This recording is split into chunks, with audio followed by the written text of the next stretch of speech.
Fala galera, estamos de volta com Vá Bem no Enem, terceiro bloco. Agora nós vamos continuar com o nosso amigo Leonardo Reis e a sua física. Lembrando, depois do Leonardo ainda tem o quê?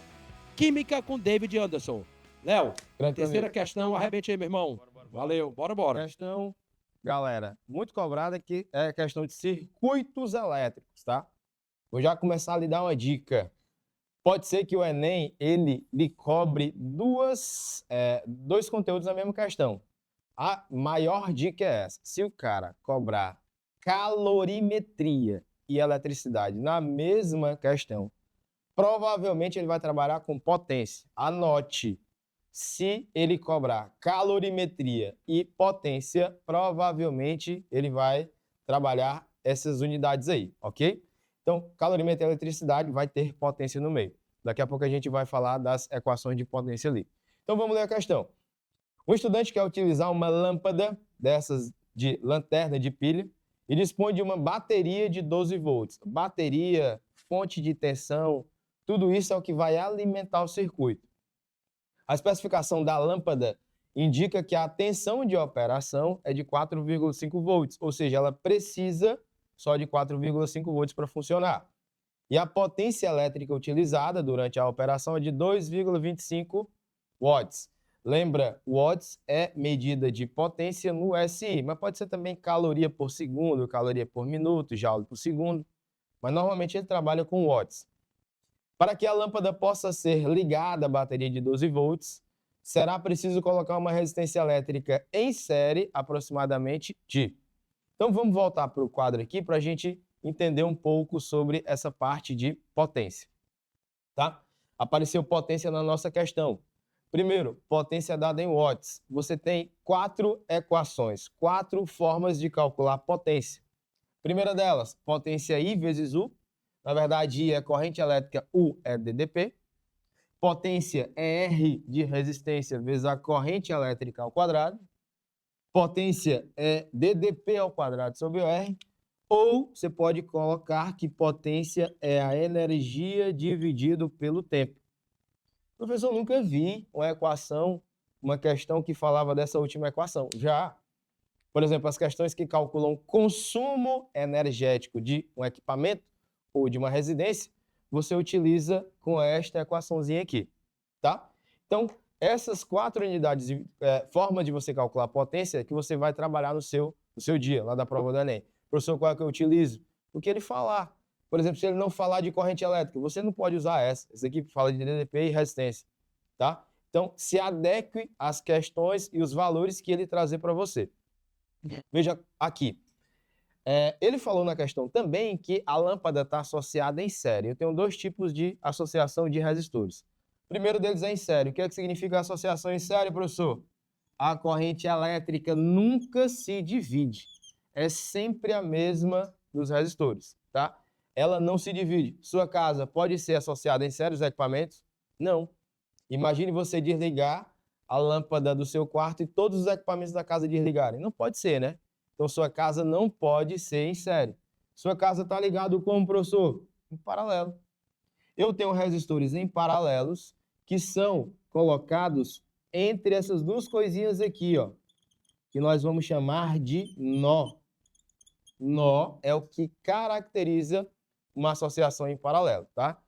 Essa associação em paralelo, ele deixa de forma independente os equipamentos. Imagina a TV, uma geladeira e um fogão elétrico. Eles são independentes. Se um desligar, o outro fica funcionando. Ok? E temos uma dica também, ó. Toda vez que você tiver resistências em série, a soma das DDPs tem que ser igual à da bateria. Não entendi, professor. Imagine que essa bateria tenha 15 volts, tá? Essa daqui tem 1 volt, essa tem 2 volts, 3 volts, essa aqui tem 4 volts. Ó, 3 mais 3, 6, mais 4, 10. Quanto é a DDP nesse resistor? Lembra, a soma não tem que ser igual da bateria? Quanto é que está faltando? 5. Ok? Então, a DDP em resistores em série, a soma deles tem que ser igual da bateria. A questão te fala desse circuito aqui, ó. Ele quer saber especificamente qual é a resistência elétrica desse camarada aqui. Tudo certo? Primeiro, se você se ligar, a resistência e a lâmpada estão em série. Então, em série, a soma das DDPs tem que ser igual a quem? Da bateria. Primeiro, a lâmpada já tem quanto? Já tem quanto de DDP? 4,5. Então, para 12, esse resistor tem que ter quantos volts? 7,5. Porque quando eu somo, tem que dar 12. Não é verdade? Então, a resistência dele, eu já sei que a DDP vale 7,5 volts. Para achar a resistência, eu uso a primeira lei de Ohm. Qual é, professor, a primeira lei de Ohm? U é igual a R vezes I. Falta agora achar o que, pessoal? A corrente elétrica que passa por ele. Eu consigo chegar nessa corrente elétrica aqui, ó. Lembra dessa equação da primeira? Potência DDP vezes a corrente? Quanto que é a potência? 2,25. Quanto que é a DDP? 4,5. Quanto é a corrente? Se você perceber, isso aqui é o dobro. 2,25 dividido por 4,5 fica quanto? 0,5 ampere. Ok? Então, a DDP nesse resistor que eu calculo vai ser da seguinte forma. Quanto é a resistência dele, pessoal? 7,5. Não é não? Se eu multiplicar isso daí, na verdade ele quer a resistência. Quanto é a DDP? 7,5. Quanto é a corrente? 0,5. Vamos lá. 7,5. Se eu divido por 0,5, é a mesma coisa de multiplicar por 2. Quanto é, pessoal? 7,5 vezes 2 dá quanto? 15 ohms. Lembra, unidade de resistência é ohm. Bora voltar para a questão para ver as alternativas. Está aqui o nosso circuito, tá? E a resistência que tem que ter no fio para que ele não queime é de 15 ohms. Tranquilo? Carta marcada no seu vestibular, questão de circuitos elétricos, ok? Galera, show de bola. Vocês vão ficar agora com um grande amigo meu, professor de Química, David Anderson, que ele vai trazer as melhores dicas de Química para você, tá? Tranquilo? Que delícia! Que delícia, né, É uma cara? honra estar aqui, cara. Tranquilo. Tamo junto. Abraço, bebê. valeu. Vamos lá. Chama bebê, David Anderson na área para te mostrar aí como fazer questões de temas aí super recorrentes da prova do Enem. E, parceiro, um deles é a parte da solubilidade, né, mano? Então, vamos dar uma olhadinha nessa questão da Olestra. Um medicamento aí para emagrecimento, ele absorve a gordura. É uma delícia se você está em déficit calórico. Então, vamos lá. Olestra é uma gordura artificial com sabor parecido ao do óleo vegetal. Essa substância não é metabolizada pelo organismo humano e, portanto, pode ser usada em dietas de emagrecimento. Seu uso, no entanto, é controverso. Por ser uma molécula semelhante à gordura, ela interage com vitaminas lipossolúveis, transportando-as para fora do organismo, o que pode levar a uma deficiência destas. Dentre as vitaminas apresentadas, assinale qual delas teria a sua absorção menos prejudicada com a ingestão exagerada de alimentos à base de Olestra. Cara, parceirão, é o seguinte, ninguém vai te esconder a verdade, não. É nenhuma prova cansativa, são 90 questões, o dia da natureza você ainda vai fazer prova de matemática, irmão. Então você pode ficar muito cansado. Então a ideia para você fazer uma gestão de estamina durante a feitura da prova é você sublinhar dentro do enunciado os termos que são mais importantes, são mais interessantes. Aqui, por exemplo, você vai ter aqui as substâncias que a Olestra tem afinidade, pois ela interage com vitaminas lipossolúveis. Ao sublinhar essa parte, vitaminas lipossolúveis, você consegue perceber que trata-se de uma questão de solubilidade. Tá bom? Então, se ela interage com vitaminas lipossolúveis, você vai deduzir aquela ideiazinha do semelhante, de solo semelhante, né, parceiro? Que se ela interage com vitaminas lipossolúveis, a Olestra também é apolar. E aí a questão ela vai te dar um comando, que é o que a questão está querendo saber. Ela quer qual das substâncias aí que vai estar no texto, né, nos itens, tem a sua ingestão menos prejudicada. Então você vai pensar o seguinte, pô, se ela interage com vitaminas lipossolúveis, as vitaminas, as substâncias mais lipossolúveis serão mais prejudicadas. E as que estão menos lipossolúveis são as que vão ser menos prejudicadas. Então, para sacar esse lance, como é que eu vou conseguir interpretar esse exercício adequadamente, a gente vem aqui para as leis de solubilidade. Olha que delícia, parceiro, tudo resumidinho, só um mi da pipoca para você. A polaridade, cara, eu me lembro quando eu via questão de polaridade na escola, eu falava, professor, o que é polar? E eu não conseguia entender. Na verdade, o que ocorre é que quando os átomos se ligam para formar moléculas, existem deslocamentos de densidade eletrônica.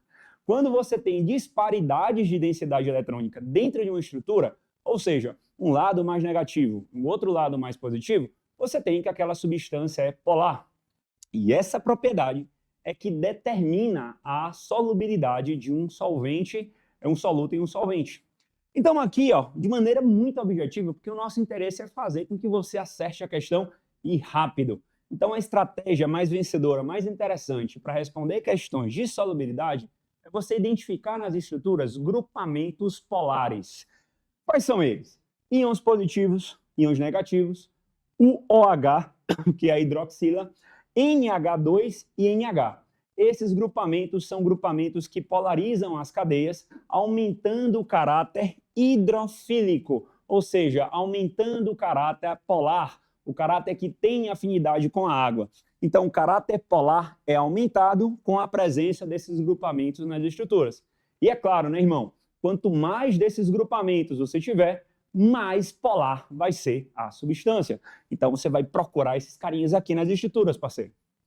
Já tem grupamentos que têm polaridade intermediária, aquela polaridade marrom, mais ou menos, né?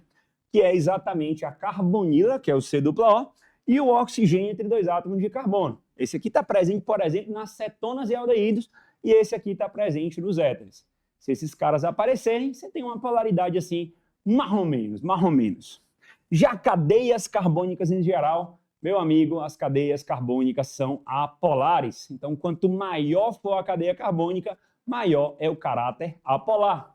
E como as substâncias apolares não têm afinidade com a água, né? Elas são chamadas hidrofóbicas. Esses dois termos aparecem recorrentemente na prova do Enem. Você tem que ficar ligado neles, tá bom? E aí, uma pequena observação que eu coloquei aqui está exatamente tratada de substâncias como essa. Coloquei aqui para vocês a estrutura de um sabão, que ele é anfifílico, pois ele tem dupla polaridade. Veja, ele tem uma região que é a sua cabeça extremamente polar e uma cauda altamente apolar. Então, essa aqui é a característica de um sabão. Então, qual é a estratégia que a gente vai usar nesse exercício? Nós vamos procurar substâncias que contenham um maior número de grupamentos polares. Então, vamos lá, vamos voltar lá para o slide, né? Ao observar aqui cada um desses itens, você vai notar que a substância que nós encontramos o maior número de grupamentos polares é exatamente a substância contida na letra B. Veja que na letra B você tem vários grupamentos OH, além de ter o grupamento NH. Então, essa substância é a mais polar, logo é que vai ter a sua ingestão menos prejudicada pela olestra, já que a olestra é lipossolúvel, tá bom? Então, uma questão bem tranquilaça, bem de boa, a gente consegue fazer ela bem tranquilo, sem gastar muito de estamina, e aí, deixar o restante aí para o restante da prova, tá bom? Um abraço. Opa, pode se despedir não, né, agora. Queria dizer um abraço para vocês. Pois bora lá, tacar fogo, meu parceiro, na próxima questão, na segunda questão. Questãozinha de boa, muito light, vamos chinelar nela aí. Um experimento para medidas eletroquímicas foi montado empregando-se uma folha de papel de filtro recortada em forma de cruz, conforme pode ser visto na imagem. Nas extremidades de cada braço dessa cruz de papel foi posicionado um pedaço de metal M e ao redor de cada um dos metais o papel foi umedecido com uma solução aquosa de 0,1 mols por litro do sal MsO4 correspondente. A parte central da cruz de papel foi umedecida com solução de nitrato de potássio 0,1 mols por litro, de modo a estabelecer um contato elétrico entre os braços e a cruz de papel.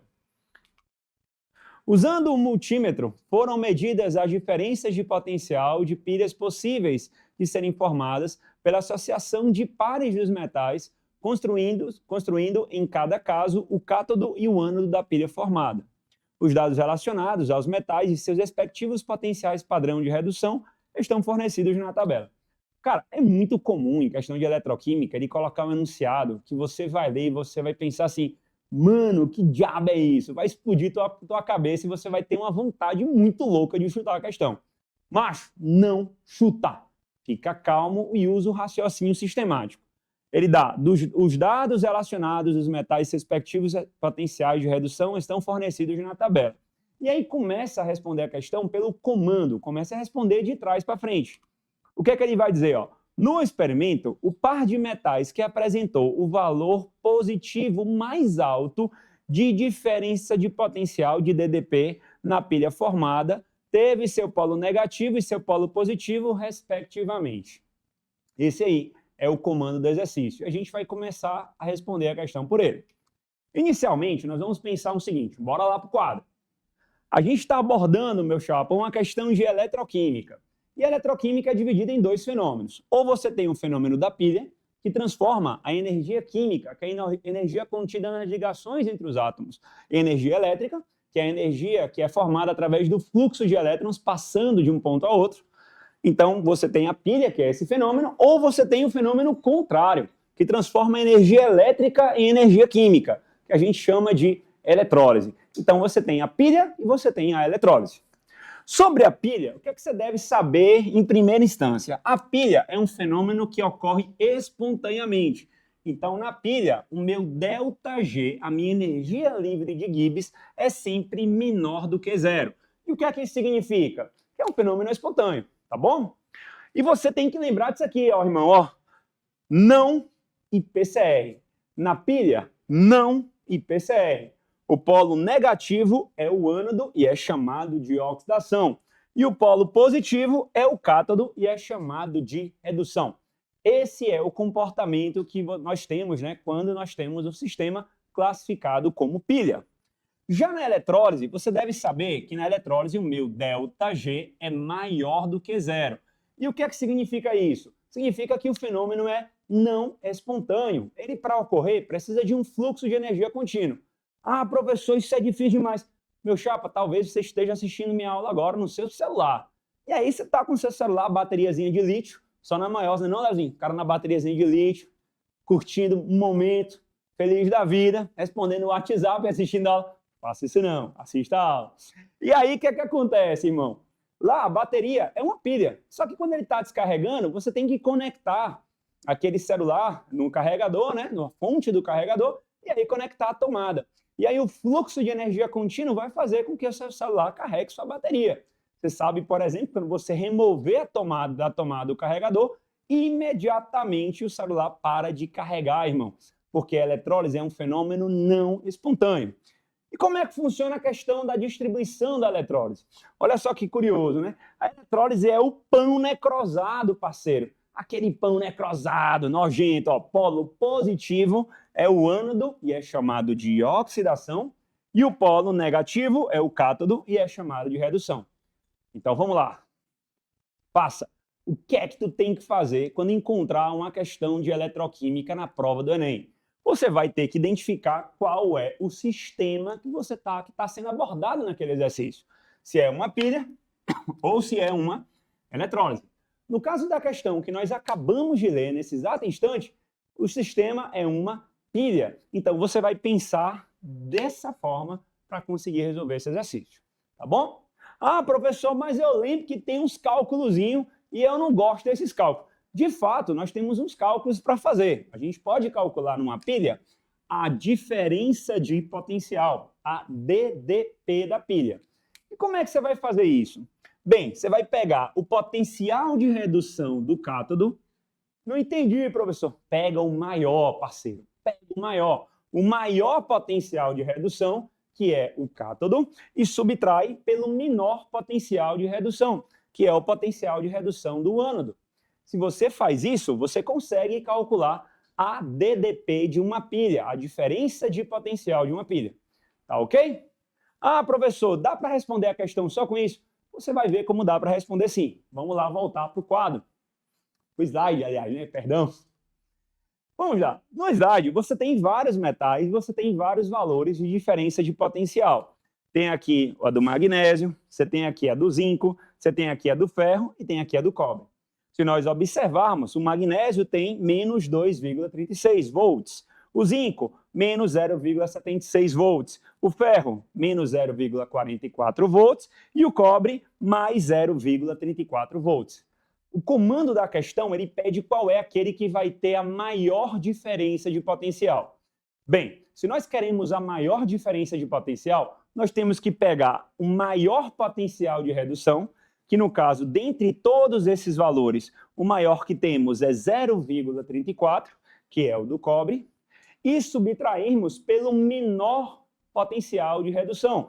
Dentre todos esses valores, o menor é o do magnésio, menos 2,36 volts. Então, já achamos quem vai ser o nosso cátodo vai ser o cobre e quem vai ser o nosso ânodo será o magnésio. E aí, meu parceiro, qual é o gabarito que fica da questão? Ele pede o valor mais positivo, né? Apresenta a pilha formada, tem como polo negativo e polo positivo, respectivamente. Olha só, o polo negativo é quem sofre a oxidação, vai ser o magnésio. E o polo positivo é quem sofre a redução, vai ser o cobre, gerando então magnésio e cobre, gabarito do exercício, letra D de dado. Tá bom? Bem tranquilão. Aí eu só lembro a vocês, caso no Enem caia uma questão de cálculo, você tem que tomar cuidado com isso aqui. Vamos calcular esse potencial aqui rapidez, né? Então vamos para o quadro aí. Nós temos que calcular a DDP. Ela vai ser igual ao potencial do cátodo, que é o do cobre, 0,34, menos o potencial do magnésio, que é menos 2,36. Isso é bem idiota, mas às vezes a galera vacila nisso, ó. Tem o joguinho de sinal aqui, menos com menos vai dar mais, então a DDP vai ser igual a 0,34 mais 2,36. Isso aqui vai dar igual a quanto? DDP será igual a 2,70, né? 2,70. É isso, volts. Tá bom? Então é isso, essa aqui é a nossa segunda questão. Então simbora, pessoal, para a derradeira, a última questão daquele tema que eu falei lá no início, no raio-x, que tem caído bastante na prova do Enem, que é exatamente reações orgânicas. Vamos ver como é que vai ser essa questão. Será que vai ser fácil? Será que vai ser difícil? Vamos lá. A figura apresenta a fórmula estrutural de um monoterpeno, composto natural extraído de certos tipos de plantas, empregado na indústria farmacêutica para aumentar a absorção cutânea de fármacos. Deixa eu pegar aqui. O monoterpeno apresenta um éster e pode ser sintetizado a partir da reação entre o ácido etanóico e um álcool. A fórmula molecular do álcool é... Eita, caraca, como é que a gente vai fazer essa questão? Eu ia pedir ajuda ao Clemilson, mas parece que ele não está mais aqui, porque essa aqui eu não sei fazer. Opa, ele não está aqui, eu não sei fazer, mas vamos ver se a gente consegue descobrir usando o raciocínio sistemático, né? O que é que nós vamos fazer? Ele quer a fórmula do álcool que formou essa estrutura. Então, o que é que você vai fazer para responder essa questão mais de boa, né? Você volta seus olhos na estrutura e, pessoal, olha só, irmão, ainda que a questão não peça, coloca o grupo funcional. Encontra o grupo funcional, ainda que a questão não peça. Grupos funcionais nos revelam bastante sobre uma substância. Suas propriedades físicas, suas propriedades químicas, são informações vitais em alguns tipos de exercício. Aqui nós temos, por exemplo, um éster. Então, isso é uma informação importante que o próprio enunciado diz para a gente. Então, chega mais aí, vamos ver como é que a gente vai se virar para responder esse exercício. Bem, o tema é reações orgânicas. E para você entender um pouquinho melhor reações orgânicas, você deve entender que reações orgânicas são, essencialmente, reações químicas que ocorrem com compostos orgânicos. Toda reação química pode ser equacionada. E na equação de uma reação química, você tem duas partes fundamentais. A da esquerda, que a gente chama de reagentes, e a da direita, que nós chamamos de produtos. E aí, os átomos dos reagentes se recombinam para formar os átomos dos produtos. Cara, uma das estratégias mais legais para responder questões de reações orgânicas é você sublinhar um dos reagentes e achar do outro lado um produto que pareça com esse cara. Então, eu sublinhei o A. Vamos supor que C pareça com A. Eu sublinho C também e tento encontrar as diferenças entre essas duas substâncias. Pessoal, a diferença entre o reagente e o produto nos revela bastante sobre a mecânica que a reação está passando. Então, se você tiver no Enem uma questão que te dê uma equação química já montada, a melhor estratégia é essa para resolver. Contudo, não é o caso do nosso querido exercício, nossa querida terceira questão. Nesse caso, você deve lembrar de uma reação bem importante, que é uma reação da quebra de um éster, chamada de hidrólise. Então, aqui nós temos uma equação de hidrólise, da quebra de um éster ou a reação de um éster com a água. Como eu vou fazer uma reação de hidrólise? Olha só que fácil, ó. Você vai observar aqui, ó, o C-O, que é a carbonila, e o oxigênio aqui, ó, que está cercado pela carbonila e por um átomo de carbono. Tudo que você vai ter que fazer, meu parceirinho, é traçar uma linha pontilhada aqui, ó, e imaginar como se você estivesse dando um murrão, um quiba, quebrando essa ligação. E aí, quando você quebra a ligação, imagina como se eu estivesse segurando isso e afastando esses dois fragmentos. Quando você faz isso, você vai gerar o CH3COO e você vai gerar esse outro fragmento OCH3. Tá bom? Então, recapitulando. Quebra a ligação entre oxigênio e carbonila, afasta esses dois fragmentos e você vai ter esses dois pedacinhos aqui. Aí depois, veja como é fácil fazer hidrólise. Nesse aqui você coloca OH, gerando um ácido carboxílico, e nesse outro você coloca o H, gerando um álcool. E aí, meu parceiro, ficou tudo na maciota, tudo na tranquilidade. Então, a gente vai replicar o que fizemos aqui nesse exercício. Então, vamos aqui comigo, ó. Essa aqui é a substância lá que está rolando na questão. A gente vai encontrar a ligação entre a carbonila e o oxigênio e vamos fazer isso, ó. Pá, quebrar a estrutura. Nesse pedacinho que tem dupla O, eu vou colocar o H. E no outro pedacinho, eu vou colocar o H. Então, vamos ver o que é que vai sobrar. Vamos lá. Eu coloquei o H nesse pedacinho aqui. E aí, vamos nessa, né? Vamos montar aqui a estrutura do ciclohexano. Tem o carboninho aqui e tem o radical isopropil aqui. Então, a estrutura que eu iria gerar seria essa. Porém, ela não está no gabarito. O que nós temos aí é a fórmula molecular. E aí, eu não sei fazer a fórmula molecular, mas o Clemilson está falando comigo aqui num ponto. Opa, é assim mesmo, Clemilson. Ah, muito obrigado. O Clemilson me disse que eu devo colocar pontinhos salientando os átomos de carbono. Então, 1, 2, 3, 4, 5, 6, 7, 8, 9, 10. Então, eu tenho 10 átomos de carbono aqui. E quantos átomos de hidrogênio eu vou ter? Bem, nós devemos lembrar que na forma de linha, os hidrogênios ligados a carbono são omitidos. Então, você deve deduzi-los, porque cada carbono faz no máximo 4 ligações. Esse pontinho só se liga com esse. Então, aqui eu tenho 3 hidrogênios. Esse aqui se liga com esse. Então, aqui eu tenho 1 hidrogênio. Então, vamos completar para que cada um desses carbonos faça um total de 4 ligações, né? Então, nós temos isso aqui. No final das contas, quantos hidrogênios nós temos, pessoal? 3, 4, 5, 6, 7, 8, 9, 10, 11, 12, 13, 14, 15, 16, 17, 18, 19, 20. Eu contei 20. E aqui nós temos um oxigênio.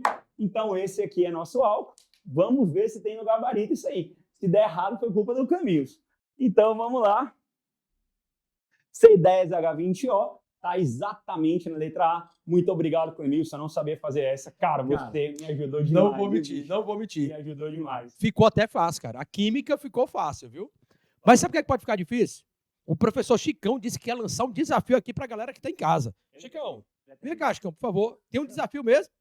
Tem um aí. Tem um aí pra fazer na hora do intervalo? Na hora do intervalo. Vale, vou até ficar aqui de ladinho. Como é aí? Qual é o desafio? Vou ler o desafio. Você vai ler o desafio? Vou. Então vamos lá, Chicão. Tá ali, cara. Tá ali, meu irmão. Chicão. É terrível. Mas pense numa equipe preparada. Acabou de rolar o desafio, os caras já botam lá. Meu amigo aqui é ligeiro. Aqui é o SEV, meu amigo. SEV é SEV. Tem que respeitar a minha equipe, papai. Ai, bebê. Questão... agora ficou fácil. Lendo a questão, tá tranquilo. Vamos lá. No início de 2022, a União Europeia proibiu 4.000 produtos químicos que são ingredientes comuns em tintas de tatuagem. Eu não sei por que eu botei essa. Eu não sei por que eu botei essa questão, não. Olha aí. Olha o meu. Eita, não. Não, tu é. Bodinho. Vai lá. Tintas de tatuagem. Espera-se que essas novas restrições diminuam os efeitos graves à saúde humana, como câncer, reações alérgicas crônicas e reações inflamatórias da pele, relacionadas às tintas usadas para tatuagens e maquiagem permanente. Olha aí. Então, tinta, tatuagem, substâncias proibidas. Não dê dica, não. Deixa eles fazerem. É verdade, desculpa. É o hábito. Vamos lá. Vamos lá. De acordo com os conhecimentos sobre fisiologia humana, os pigmentos de tatuagem aplicados na pele, ao estimular o sistema imunológico, atuam como... Quais são as alternativas ali? Tem aí, fagócitos, antígenos, interferons, imunoglobulinas ou imunossupressores. Galera, presta atenção. Depois do intervalo, a gente pode dar o gabarito. Depois do intervalo. Mas eu tenho uma novidade fantástica, turma. Dia 26 de outubro, o SEV Colégio fará o quê? Fará o segundo VestSEV, que é o concurso de bolsas para o ensino médio do SEV. E tem mais. Fazendo o concurso de bolsas e atingindo uma quantidade X de acertos, você também poderá ganhar todo o material didático do Sistema SEV de 2025. Só o SEV é capaz de fazer isso. Depois, agora, no próximo bloco, aí vai vir talvez um momento crucial, o bate-papo da natureza. Eu, professor Chicão, professor Leonardo, professor David Antes, iremos discutir, dar dicas, bisões sobre natureza.